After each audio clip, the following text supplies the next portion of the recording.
अल्लामा इकबाल ने अपनी खूबसूरत अंदाज में लिखा है। कहते हैं सुल्तान मुराद हिंदुस्तान का बादशाह था। इकबाल ने लिखा है, इकबाल कहते हैं उसने एक मिस्त्री को बुलाया मस्जिद बनाने के लिए। कहा इस तरह की बनाना मेरा दिल खुश हो जाए। मामार ने मिस्त्री ने मस्जिद बनाई। बादशाह सलामत को पसंद ना आई तो बादशाह सलामत ने उस मिस्त्री का हाथ गुस्से से काट डाला। पूछ कोई नहीं ना सकता। वो सीधा काजी की अदालत में कटा हुआ हाथ लेके गया और काजी के दरवाजे पे जाके कहने लगा, मैं पूछ सकता हूं आप किसका कलमा पढ़ते हैं? पूछ सकता हूं? तो काजी कहते मेरी कुर्सी भी कांपने लगी और जिस कमरे में बैठा था वो कमरा भी कांपने लगा। मैंने कहा सवाली तू बात कर, कहानी पहले बताओ कलमा किसका पढ़ते हो? तो काजी कहता है मेरी आंखें बरस पड़ी। मैंने कहा मैं उसके कलमा पढ़ता हूं जो दुनिया में भी मेरा वारिस है, कयामत में भी वही मेरा वाली बनेगा। जो दुनिया और आखिरत में मेरा वाली है, मैं मुस्तफा का कलमा पढ़ता हूं। तो कहने लगे हाँ इसलिए तुझसे ये बात कहलवाई है कि कहीं तू बादशाह का तो कलमा नहीं पढ़ता माज़अल्लाह। तू काजी अदालत में बैठा है कुर्सी पे, उसका कलमा तो नहीं पढ़ता?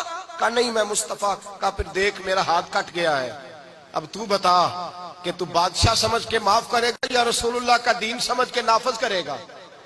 डॉक्टर इकबाल कहते हैं वो काजी ने हुक्म जारी किया कि फौरन बादशाह को बुलाया जाए। हिंदुस्तान का फरमा रवा पैगाम गया तो कांपता हुआ आया। काजी ने सामने खड़ा किया, एक तरफ बादशाह और एक तरफ वो मामूली मामार मिस्त्री काम करने वाला। तो काजी गरजदार आवाज में कहने लगे, बादशाह तू बता इसका खून सुर्ख है तो तेरा सुर्ख नहीं? इसके बाजू पे गोश्त है तो तेरे बाजू पे नहीं? इसे दर्द होता है तो तुझे नहीं होता? ये तूने क्या हरकत की? बादशाह की गर्दन झुक गई।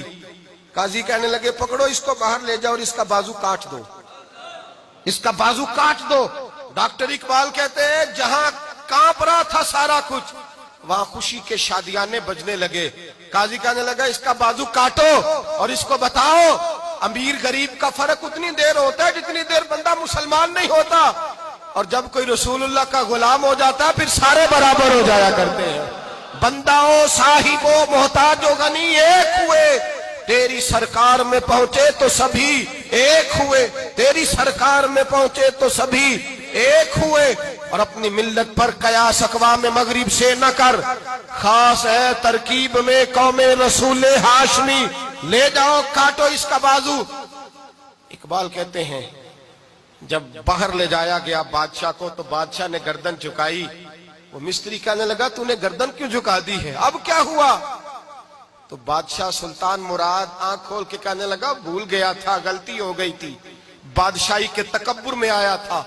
वो जो तेरा हाथ काटा है वो तकब्बुर से कट गया है, और ये जो गर्दन मैंने झुका दी है ये मैंने अपने नबी के दीन की हद के नीचे झुका दी है, हुजूर के कानून के नीचे झुका दी है। यहां सजा लूंगा वहां शर्मिंदा नहीं होना चाहता। उस मिस्त्री ने बढ़ के सीने से लगा लिया और कहने लगा काजी साहब मैंने माफ किया, मुझे पता चल गया है कि मुसलमान बादशाहों का कलमा नहीं पढ़ते, मोहम्मद अरबी का कलमा पढ़ते हैं, रसूलुल्लाह का कलमा पढ़ते हैं। और जब तक मुसलमान नबी पाक का कलमा पढ़ेंगे कोई अल्लाह की हदों को नहीं तोड़ेगा, कोई दीन को पामाल नहीं करेगा, किसी के अंदर ताकत पैदा नहीं होगी कि वो दीन की हद को तोड़ सके।